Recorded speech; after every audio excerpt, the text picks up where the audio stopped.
Good morning students and my dear friends, I am Dr. Shalini Shukla and today is 23rd of February 2023 Thursday.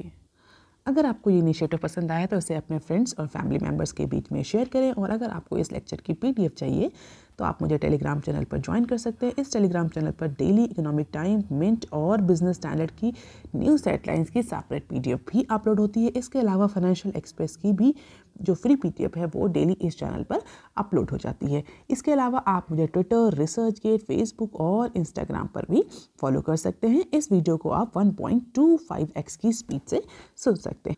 Today's motivation of the day is commitment is the foundation of great accomplishments। और आज के mint paper की ये news headlines है। Mint paper ने आज केवल first paper ही share किया है इन अ फ्री वर्जन और बिजनेस स्टैंडर्ड की ये न्यूज़ हेडलाइन है और डिस्कशन में हम अप्रॉक्सीमेटली 14 न्यूज़ आर्टिकल्स आज कवर करेंगे। तो स्टार्ट करते हैं आज का पहला आर्टिकल जो कि मिंट के पेज नंबर 8 पर दिया हुआ है। Rate hikes fears over high inflation buffet markets. Wednesday को इंडियन स्टॉक मार्केट में हमें शार्प डिक्लाइन देखने को मिला। उसने just similar US market trend follow किया।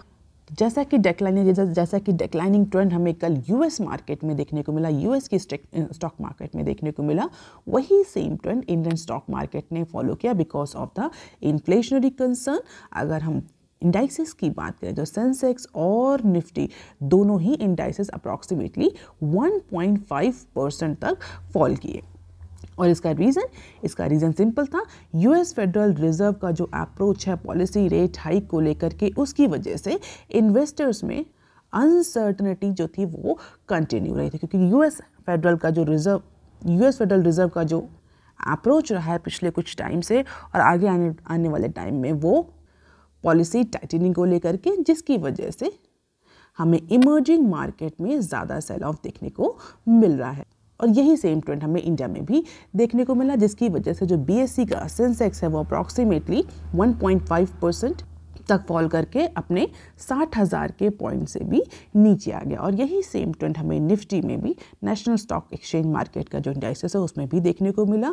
निफ्टी ने तो 20 अक्टूबर के बाद से अभी तक का सबसे लोवेस्ट पॉइंट रजिस्टर किया है क्योंकि जो रिसेंटली इकोनॉमिक डेटा पब्लिश हुआ है यूएस और यूरोप मार्केट में, वो ये सजेस्ट कर रहा है कि फ़िलहाल के लिए जो डिसइन्फ्लेशनरी कंसर्न है वो अभी भी, या डिसइन्फ्लेशनरी जो रेट है वो अभी भी लो है और जिसकी वजह से जो सेंट्रल बैंक है, चाहे वो यूएस का हो चाहे वो यूरोप का हो, वो अभी भी पॉलिसी रेट हाइक के लिए जा सकते हैं।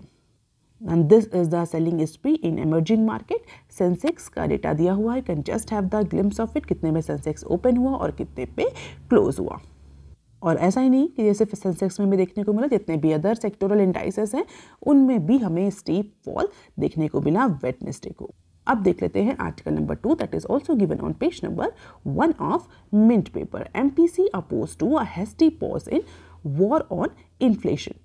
कल वेडनेसडे को जो एमपीसी की रीसेंट मीटिंग हुई थी उसके मिनट्स पब्लिश हुए हैं और उन मिनट्स ऑफ मीटिंग्स के अकॉर्डिंग जो रिजर्व बैंक ऑफ इंडिया के मेंबर्स थे एमपीसी में, वो सारे यूनानिमसली एग्री थे पॉलिसी रेपो रेट हाइक को लेकर के। तो जो पॉलिसी रेपो रेट हाइक का जो डिसीजन हुआ था, जैसे 25 बेसिस पॉइंट से 25 बीपीएस पॉइंट से रेपो रेट इंक्रीज किया गया था, उसमें हमने डिस्कस भी किया था कि यूनानिमस डिसीजन नहीं था। हालांकि जो आरबीआई के रिप्रेजेंटेटिव थे, जो आरबीआई के मेंबर्स थे 3 मेंबर, वो यूनानिमसली चाहते थे कि पॉलिसी रेपो रेट इंक्रीज किया जाए। जो डिसएग्रीमेंट था वो गवर्नमेंट रिप्रेजेंटेटिव्स को लेकर के था, गवर्नमेंट रिप्रेजेंटेटिव्स में था, क्योंकि रिसेंटली जो कंज्यूमर प्राइस इंडेक्स का डेटा पब्लिश हुआ था उसकी वजह से हम देख सकते थे कि इन्फ्लेशन में थोड़ा सा मॉडरेशन देखने को मिला था क्योंकि कुछ वेजिटेबल प्राइस में डिक्लाइन देखने को मिला था। हालांकि अगर कोर इन्फ्लेशन की बात करें तो कोर इन्फ्लेशन जो थी वो अभी भी स्टिकी बनी हुई थी और 6% के ऊपर कंटिन्यूअसली थी, जिसकी वजह से जो रिजर्व बैंक ऑफ इंडिया का अप्रोच था वो पॉलिसी टाइटनिंग को लेकर के था और यही रिफ्लेक्ट हुआ जो एमपीसी की रिसेंट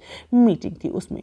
और इसी को सपोर्ट करते हुए जो हमारे आरबीआई के गवर्नर हैं उन्होंने भी क्लियर इंडिकेशन दिया कि जो आरबीआई का प्राइमरी मैंडेट है वो इन्फ्लेशन को कम करना है, इन्फ्लेशन को डाउन करना है और उसी के अकॉर्डिंग जो आरबीआई के मेंबर हैं वो डिसीजन ले रहे हैं। तो बेसिकली जो 4% का मार्क सेट कर रखा है आरबीआई ने फॉर मीडियम टर्म इन्फ्लेशन, उसको अचीव करने के लिए जो आरबीआई के मेंबर्स हैं they are being very mindful और आरबीआई कमिटेड है इस पर्टिकुलर टारगेट को लेकर के। अब देख लेते हैं article number 3 that is given on page number 1 of Mint paper. India works with FTA partners for system to plug abuse of deals.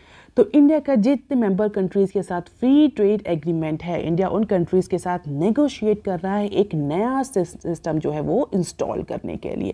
तो जितनी भी कस्टम अथॉरिटीज़ हैं इंडिया की, चाहे इंडिया के एफटीए पार्टनर्स ही, उनके साथ डिस्कशन और नेगोशिएशन चल रहा है in order to start a new system और in order to install a new system. और क्या गवर्नमेंट प्रपोज कर रही है, क्या गवर्नमेंट एंटिसिपेट कर रही है इस न्यू सिस्टम में? तो बेसिकली गवर्नमेंट जो है वो ये प्रपोज कर रही है कि जितने भी की डॉक्यूमेंट हैं एक्सचेंज और इंपोर्ट एक्सपोर्ट को लेकर के, जो इंडिया और एफटीए मेंबर कंट्रीज के बीच में जो एक्सपोर्ट इंपोर्ट होता है उसको लेकर के जितने भी एक्सचेंज की डॉक्यूमेंट्स हैं उनको शिपमेंट से पहले जनरेट किया जाए और उन्हें दोनों ही कंट्रीज़ की कस्टम अथॉरिटीज़ के साथ एक्सचेंज किया जाए। इससे क्या होगा, जो एफटीए जिनका एब्यूज़ किया जाए, जो एफटीए की जो डील्स का मिसयूज़ कर रहे हैं जो एक्सपोर्टर्स और इंपोर्टर्स, वो नहीं हो पाएगा।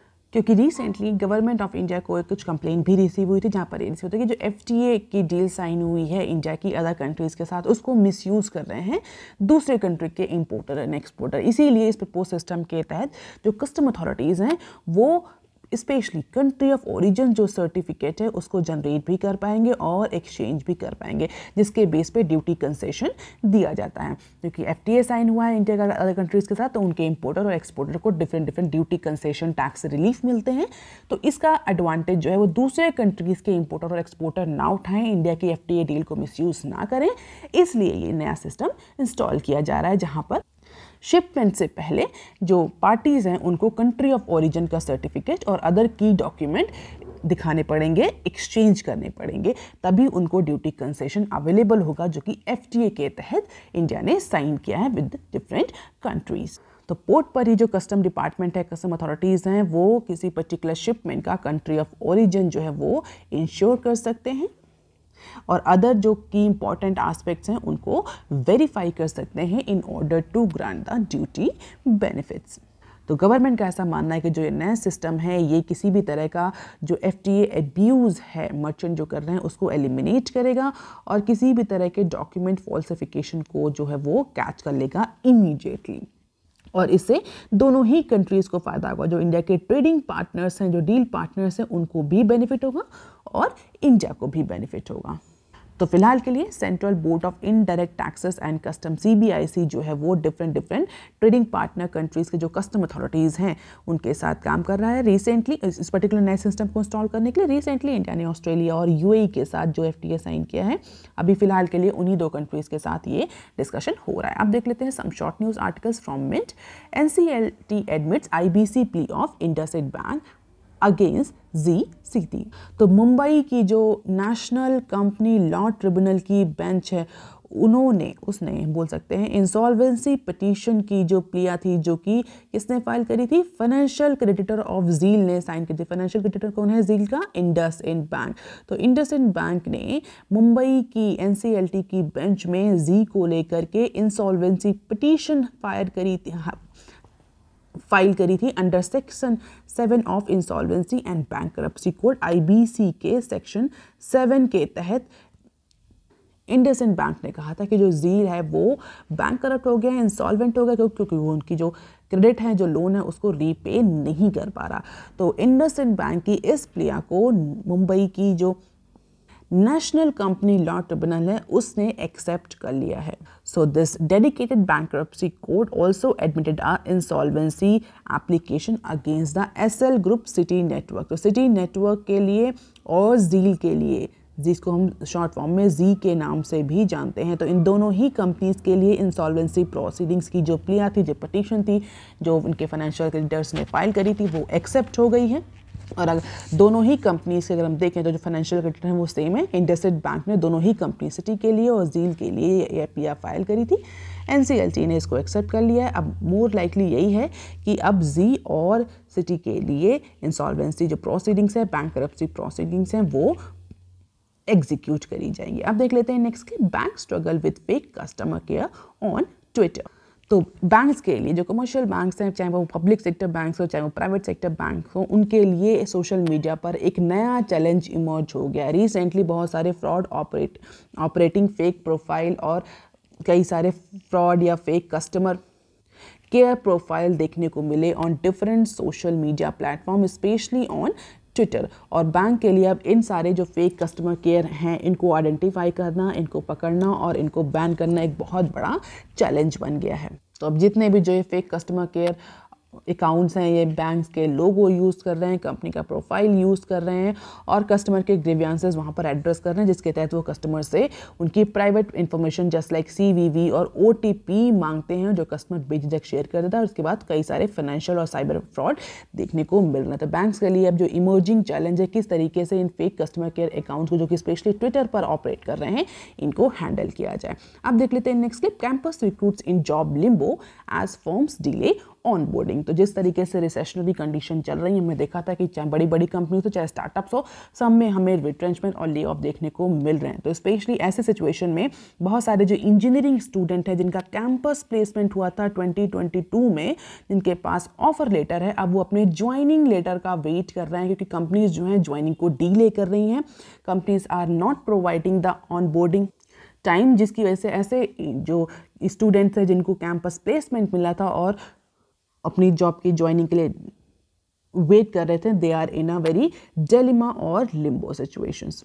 और स्पेशली ये सिचुएशन हमें स्टार्टअप्स के केस में देखने को मिल रही। तो जो IT और टेक स्टार्टअप्स हैं, वो अभी फ़िलहाल के लिए जो कैंपस रिक्रूटीज हैं, उनको ज्वाइनिंग नहीं प्रोवाइड कर रहे हैं।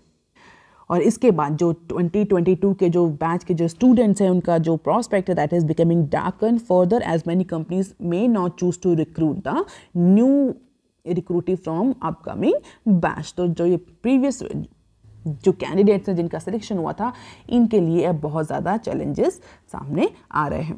और अगर हम IT सेक्टर की बात करें तो TCS, Wipro, HCL, Tech Mahindra, Infosys, इन सारी कंपनीज ने एक बड़े नंबर में हायरिंग करी थी। इसके बावजूद भी अब ये फाइनेंशियल ईयर 23 में भी अप्रॉक्सीमेटली 1,80,000 फ्रेशर्स को हायर करने का प्लान बना रहे हैं। तो this is a very critical situation for the previous batch. अब देख लेते हैं बिजनेस स्टैंडर्ड की article number 4, that is given on page number 4 of business standard. Share of youth employment at 5-year high in 2022। तो basically ये business standard की एक analysis है, जहाँ पर बिजनेस स्टैंडर्ड ने EPFO का जो पेरोल डेटा है, कौन पब्लिश करता है ये EPFO का payroll data? National statistic office publish करता है ये डेटा, जो कि बेसिकली मंथली रिलीज होता है। तो इस डेटा को एनालाइज किया है और बिजनेस स्टैंडर्ड की एनालिसिस के अकॉर्डिंग 2022 में calendar year, mind it student, this is not financial year, calendar year 2022 में जितनी भी जॉब क्रिएट हुई हैं, उसमें से 56% जो जॉब हैं वो इस पर्टिकुलर एज ग्रुप के लिए 18 से 25 साल के जो एम्प्लॉयज़ हैं या जो लेबर्स हैं, जो कैंडिडेट्स हैं वर्कफोर्स में, उनके लिए जॉब क्रिएट हुई। तो share of this particular group 18 से 25 साल का जो ग्रुप है, इसका इंक्रीज हुआ है कैलेंडर ईयर 2022 में। और ये कहना है बिजनेस स्टैंडर्ड के पिछले 5 सालों का सबसे हाईएस्ट शेयर है जो कि इस एज ग्रुप को मिला है। और अगर इसको ईयर वाइज कंपेयर करें तो 2018 में जो एम्प्लॉय प्रोविडेंट फंड ऑर्गेनाइजेशन का पेरोल डेटा था, उसके अकॉर्डिंग 18 से 25 साल तक के लोगों के लिए जो जॉब थी, उसका शेयर अप्रॉक्सीमेटली 50.9% था, यानी कह सकते 51% था, जो कि 22 तक आते आते 56% हो गया है as per the recently publish data according to EPFO payroll. तो EPFO पेरोल डेटा जो किसको कि नेशनल स्टैटिस्टिक ऑफिस पब्लिश करता है, बेसिकली ये बताता है कि EPFO में कितने रजिस्ट्रेशन हुए। और डेफिनेटली EPFO में एम्प्लॉय प्रोविडेंट फंड ऑर्गेनाइजेशन में नए जो रजिस्ट्रेशन होते हैं, वो ये कहीं ना कहीं इंडिकेट करते हैं कि गवर्नमेंट ने कितनी जॉब जनरेट करी उस पर्टिकुलर ईयर में। तो 2018 से लेकर के 2022 तक के डेटा को एनालाइज किया गया है, जिसमें 18 से 25 साल के जो एम्प्लॉयमेंट के लिए जो एम्प्लॉयमेंट हो, उसमें 56% का शेयर देखने को मिल रहा है। जबकि अगर 26 से 35 साल और उससे ऊपर के एम्प्लॉयमेंट की बात है तो उसमें हमें डिक्लाइन देखने को मिला। उनके शेयर में हमें डिक्लाइन 3% का डिक्लाइन देखने को मिला, अप्रॉक्सीमेटली 26%, और 16.9% रहा इस एज ब्रैकेट में एम्प्लॉयमेंट। तो इस 18 से 25 साल का जो एज ब्रैकेट है, इसमें इस केस में अप्रॉक्सीमेटली 13.4% का इंक्रीज देखने को मिला in comparison to the last year in 2021 के कंपैरिजन में। जो यूथ हैं उनके केस में एम्प्लॉयमेंट ज़्यादा जनरेट हुआ। तो this is the EPFO number, total new subscriber, and this yellow is the new subscriber. तो हम देख सकते हैं कि जो न्यू सब्सक्राइबर बेस है वो पिछले 3 सालों से कंटिन्यूअसली इंक्रीज कर रहा है। तो ये कहा जा सकता है कि जो एम्प्लॉयमेंट जनरेशन है इंडिया में वो हो रहा है। And this is the share of youngsters. Youngster किसको मानते हैं? ये 18 से 25 साल के जो वर्कर हैं उनको। अब देख लेते हैं article number 5 that is given on page number 6 of business standard, deepening concern over inflation, MPC minute. इस न्यूज़ को हमने अभी मिनट में भी कवर किया है। मिनट्स ऑफ मीटिंग पब्लिश हुए हैं मॉनेटरी पॉलिसी कमेटी के, जो कि February 6 और February 8 को मीटिंग हुई थी। और उसके अकॉर्डिंग जो मोस्ट ऑफ द मेंबर्स हैं RBI के और MPC के, उनका जो कंसर्न है वो इन्फ्लेशन को लेकर के, कि जिस तरीके से इन्फ्लेशन बढ़ रही है, जिस तरीके से पर्सिस्टेंट इन्फ्लेशनरी प्रेशर बना हुआ है स्पेशली कोर इन्फ्लेशन को लेकर के। तो इस मिनट्स ऑफ मीटिंग में क्लियरली इंडिकेट किया गया है कि जो रेट सेटिंग पैनल है उसका जो सीधा फोकस है वो हाई कोर इन्फ्लेशन को लेकर के। और कहीं ना कहीं ये मिनट्स ऑफ मीटिंग ये कंक्लूड करते हैं, इंडिकेट करते हैं कि आगे आने वाली जो MPC की मीटिंग है उसमें भी प्रॉबेबली जो MPC है वो पॉलिसी रेट हाइक पर जा सकती है। अगर हम देखें हिस्ट्री को या पिछला डेटा देखें तो मई 22 तक अभी तक अप्रॉक्सीमेटली 250 बेसिस पॉइंट का इंक्रीज कर चुकी है MPC पॉलिसी टाइटनिंग को लेकर के। तो 250 बेसिस पॉइंट का रेपो रेट इंक्रीज हुआ, जो कि अभी 6.5 तक पहुंच गया है। हालांकि अगर CPI बेस्ड इन्फ्लेशन को देखें थोड़ा सा मॉडरेशन देखने को मिल रहा है because of the lower vegetable prices, लेकिन जो कोर इन्फ्लेशन है वो अभी भी 6 के ऊपर बनी हुई है और यही एक प्राइमरी कंसर्न है RBI के लिए। तो RBI का ये मानना है कि टोटली हम फूड इन्फ्लेशन पर डिपेंड नहीं कर सकते किसी भी डिसइन्फ्लेशनरी प्रोसेस के लिए, तो इसलिए ये जो पॉलिसी टाइटनिंग है ये ज़रूरी है। तो these are the members point of view, you can just have the glimpse of it कि जो अलग अलग मेंबर्स थे उन्होंने क्या क्या ओवरऑल जो RBI का फोकस है वो अभी फिलहाल के लिए इन्फ्लेशन कंट्रोल को लेकर के और 4% के टारगेट तक इन्फ्लेशन को लाना 226 की रेंज है, जो कि हम कई बार डिस्कस कर चुके हैं। इसी के साथ इन्फ्लेशन से रिलेटेड एक और न्यूज़ जो कि सेम पेज पर ही दी हुई है उसको भी हम यही कवर कर लेते हैं। T-bills yield soar over tighter liquidity inflation worries. तो इन्फ्लेशन इंक्रीज होने की वजह से जो RBI है वो टाइटर मॉनेटरी पॉलिसी के लिए जा रही है, एकोमोडेटिव जो स्टांस है उसको रिमूव कर रही है, जिसकी वजह से टाइटर लिक्विडिटी कंडीशंस हैं। टाइटर लिक्विडिटी कंडीशंस का मतलब क्या है कि जो मार्केट है उसमें फंड या जो फाइनेंस है, जो कैश है, उसकी अवेलेबिलिटी कम है, मनी की अवेलेबिलिटी कम है मार्केट में। RBI जो है वो पॉलिसी रेपो रेट को हाई कर रही है, जिसकी वजह से इंटरेस्ट रेट जो है वो इंक्रीज हो रहा है। इंटरेस्ट रेट इंक्रीज हो रहा है तो इंडिविजुअल्स जो है वो कम लोन लेंगे तो मार्केट में मनी सप्लाई रिड्यूस होगी। मनी सप्लाई रिड्यूस होगी तो उसका क्या होगा, उससे डिमांड पर फर्क पड़ेगा। डिमांड जब पैसा ही नहीं होगा तो डिमांड भी पेंट अप करेगी, डिमांड डिक्रीज करेगी, तो जो इन्फ्लेशन है, जो प्राइस है वो भी डिक्लाइन करेगा, क्योंकि जब डिमांड ही नहीं होगी तो लोग खरीदेंगे तो प्राइस जो है वो ऑटोमेटिकली डिक्लाइन कर देगा। इसीलिए जो RBI एक सिंपल साइकिल जो मैंने आपको बताई वो ये है। तो इसी पॉलिसी टाइटनिंग की वजह से मार्केट में जो लिक्विडिटी कंडीशंस है वो भी टाइट हो रही, पैसा ही नहीं है मार्केट में, जिसका इम्पैक्ट जो है वो हमें ट्रेजरी बिल्स या बॉन्ड मार्केट में देखने को मिल रहा है। जो ट्रेजरी बिल्स हैं, जो गवर्नमेंट सिक्योरिटीज़ हैं, जो कि बेसिकली गवर्नमेंट इशू करती है, उनकी जो यील्ड है वो कंटिन्यूअसली बढ़ती जा रही है because of the tight monetary policy, because of the tighter liquidity condition in market of banking system. तो गवर्नमेंट बेसिकली तीन तरह के बिल्स या हम बोल सकते हैं जी सिक्योरिटीज़ जो है वो इशू करती है, 91 डेज़ की, 182 डेज़ की और 364 डेज़ की। और अगर हम तीनों का ही वीकली वो देखें परफॉर्मेंस, तो तीनों के ही केस में हमें जो यील्ड है उसमें हमें शार्प इंक्रीज देखने को मिल रहा है। रीज़न बिहाइंड पॉलिसी टाइटनिंग और टाइटर लिक्विडिटी कंडीशन।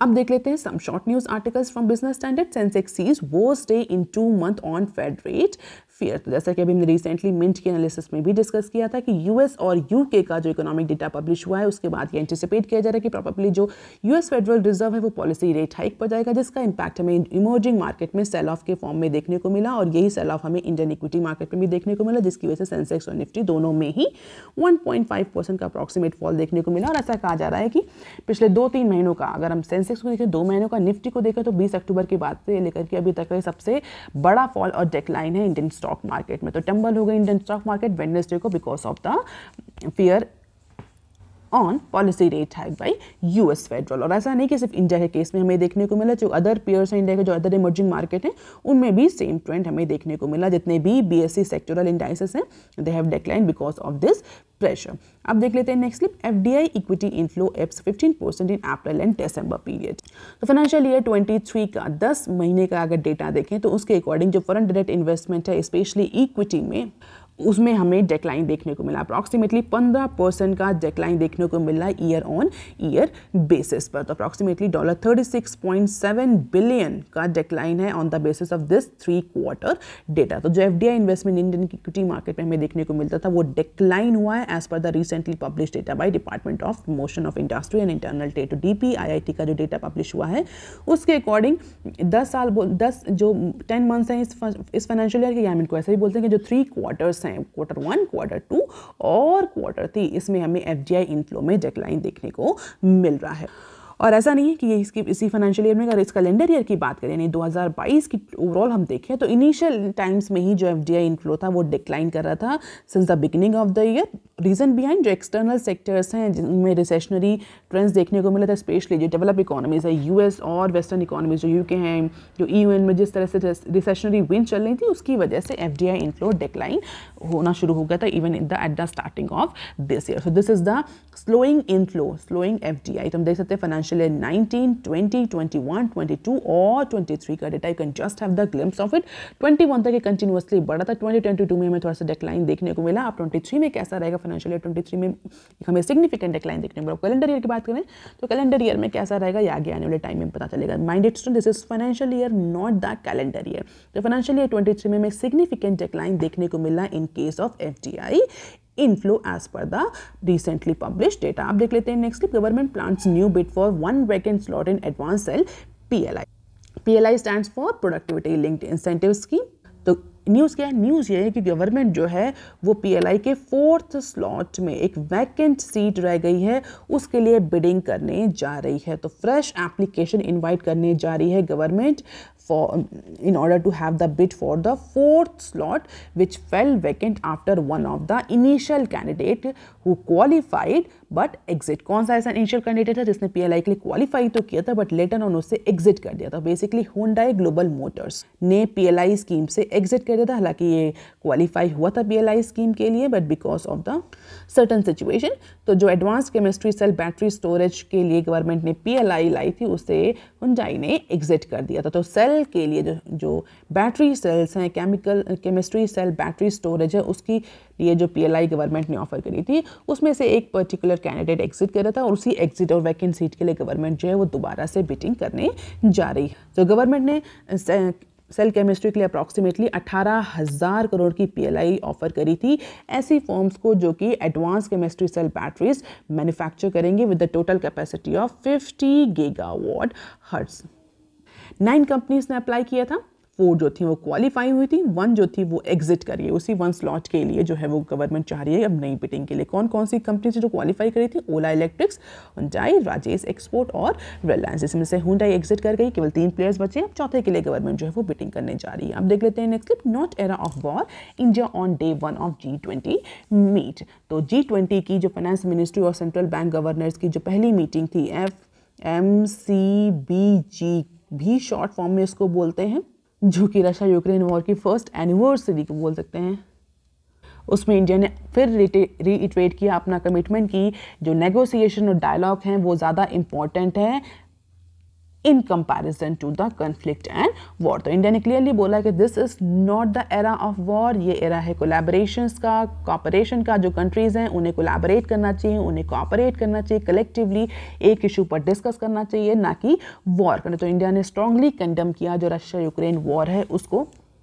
और इसमें इंडिया ने अपने पीस, डेमोक्रेसी, डिप्लोमेसी, डायलॉग को लेकर के अपना जो पॉइंट ऑफ व्यू है वो रखा on the first day of G20 meeting of finance ministers and central bank governor. अब देख लेते हैं next clip. We stand up for BBC UK government after IT survey. Recently हमने डिस्कस किया था कि इनकम टैक्स डिपार्टमेंट ने BBC के जितने भी ऑफिसर्स हैं उन पर सर्च ऑपरेशन सर्च ना करके हम सर्वे ऑपरेशन के तो ज़्यादा सही रहेगा, ऑपरेशन लॉन्च किया था।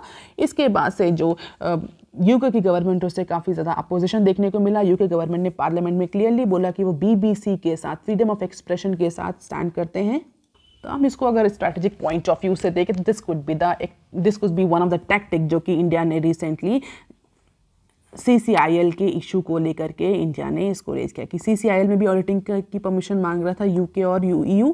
उसी के बाद इंडिया ने जो यूके हेडक्वार्टर मीडिया कॉर्पोरेशन है जो कि न्यू दिल्ली और मुंबई में एस्टैब्लिश इसके ऑफिसेस, इनमें सर्च ऑपरेशन स्टार्ट कर दिए on the alleged case of tax evasion. तो टैक्स इवेजन को लेकर के, टैक्स ऐसे कुछ इश्यूज़ को लेकर के बीबीसी के डिफरेंट ऑफिसेस में, दिल्ली और मुंबई ऑफिसेस में सर्च ऑपरेशन लॉन्च किया है IT डिपार्टमेंट ने। उसी के बाद से जो यूके गवर्नमेंट है उसने क्लियरली प्रॉपरली स्ट्रांगली बैकअप किया है बीबीसी को। गवर्नमेंट का ये कहना है कि जो यूके गवर्नमेंट है वो बीबीसी के साथ स्ट्रांगली खड़ी हुई है और वो किसी भी तरह के फ्रीडम ऑफ एक्सप्रेशन को प्रमोट करती है और जो ऑनगोइंग इन्वेस्टिगेशन है IT डिपार्टमेंट का उसको कंडेम करती है। तो basically media freedom of speech को लेकर के यूके गवर्नमेंट ने इंडिया को बोला कि these are the very robust element और essential element of robust democracy. So let us see कि इसको इशू को लेकर के आगे क्या होता है। फिलहाल के लिए सर्च ऑपरेशन जारी है। So that is all for today student. If you want lecture PDF, you can join me on Telegram channel. You can also follow me on other social media platforms. If you have any query or suggestion, you can write on comment section below. Please like, share and subscribe. Thank you. Have a nice day.